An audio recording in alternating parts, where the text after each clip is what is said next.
and arc length and torch angle, you'll get some good uniformity. Now I'm getting toward the end here and I'm backing off the foot pedal, then I'm backing up the arc to prevent leaving a crater as I back off the arc. Next up is a lap joint. A lot of people like to use a number 5 cup for aluminum.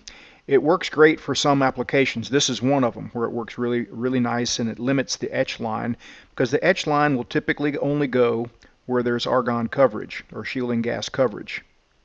As I taper off the arc, I taper off amperage and swirl, again to keep from leaving crater cracks or a fisheye or some other type of defect. I don't always ball my electrode, but my Dynasty has a feature that allows me to ball it while leaving it on AC. Oftentimes I'll taper it slightly and then put just a rounded tip on it.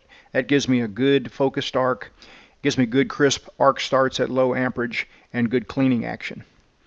For aluminum butt joints, a number 5 cup can actually help with penetration because it kind of focuses that arc energy into the puddle instead of into the cleaning action around it. You don't always have to have 100% penetration on every single butt joint, but when you do need 100% penetration on aluminum, a number 5 cup can help you get there. Again, it does focus that energy. So you can watch this puddle kind of sink a little bit in between dabs, and then it grows in height as I add filler metal.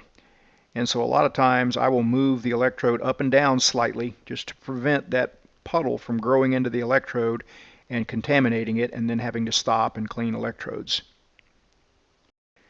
Sometimes, especially for ornamental and architectural type stuff, the finish is an important factor, and sometimes it has to be sanded off. Sometimes the weld reinforcement has to be completely removed, in which case you might want to really sink it like I'm doing right here. I'm really letting that puddle sink so that after the fact I can come and sand that off and there'll still be a lot of metal, weld metal, holding the piece together. Sometimes you might also want to put a chamfer on something. Even 1/8 of an inch thick can benefit, because that slight chamfer will really help with penetration. You won't always be able to put a chamfer, and you could definitely penetrate all the way through 1/8 inch without a chamfer.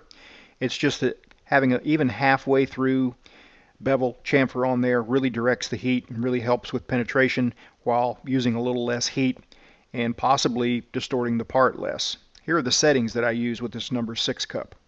I usually want a little bit more amperage than I actually need so that I can get the puddle going quickly, and then as the part heats up, I back off amperage. That's very typical with aluminum. The amperage requirement changes a lot as the piece gets saturated with heat. This is a good example of me moving the electrode kind of up and down as that puddle sinks and then grows. That keeps me from having to clean electrodes, and it's just one technique that may not work for everybody, but it has worked for me. As I'm nearing the end of this piece, it's getting really hot, so I'm kind of leaving the rod in the puddle as I taper amperage just to keep from blowing that end away.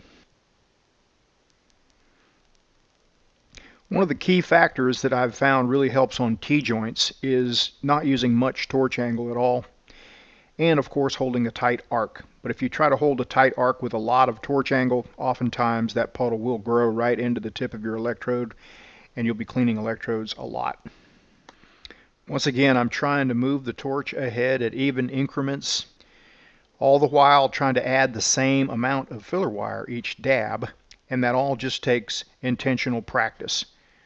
And when you're learning on your own, it really helps to be able to watch a video over and over again.